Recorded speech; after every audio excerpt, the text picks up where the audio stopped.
పాక్ పై గర్జించిన బ్రహ్మోస్ క్షిపణి తయారీ కాంగ్రెస్ ఘనతే. పహల్గాం దాడికి ప్రతీకారంగా పాకిస్తాన్ లోని టెర్రరిస్టుల స్థావరాలపై ఇండియన్ ఆర్మీ విరుచుకుపడింది. బ్రహ్మోస్ మిసైల్ తో పాకిస్తాన్ ను దారికి తెచ్చింది. పాకిస్తాన్ వైమానిక దళానికి చెందిన కీలక స్థావరాలను లక్ష్యంగా చేసుకుని బ్రహ్మోస్ క్రూయిజ్ క్షిపణులను భారత్ ప్రయోగించింది.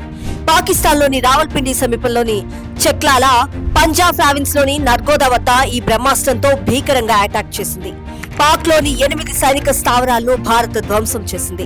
8 కీలక సైనిక స్థావరాలపై జరిగిన దాడుల్లో ఏ ఒక్కదాన్ని పాక్ సైన్యం కనీస స్థాయిలో కూడా అడ్డుకోలేకపోయింది.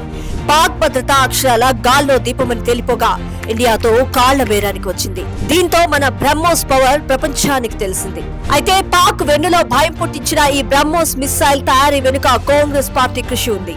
గౌరవ పివి నరసింహారావు గారి ప్రభుత్వ హయాంలో 1990వ దశకంలోనే ఈ సూపర్ సోనిక్ క్రూయిజ్ క్షిపణి అభివృద్ధికి ప్రతిపాదనలు రూపొందించారు. 1991 గల్ఫ్ వార్ ప్రేరణతో ఈ ప్రాజెక్టు కోసం పివి నరసింహారావు గారు, missile man doctor APJ Abdul Kalam గారు ఆలోచించేశారు. నాడు కాంగ్రెస్ ప్రధాని పివి నరసింహారావు గారి హయాంలో చేసిన ప్రతిపాదనే 1998వ సంవత్సరంలో బ్రహ్మోస్ ఏరోస్పేస్ సంయుక్త సంస్థ ఏర్పాటుకు దారితీసింది.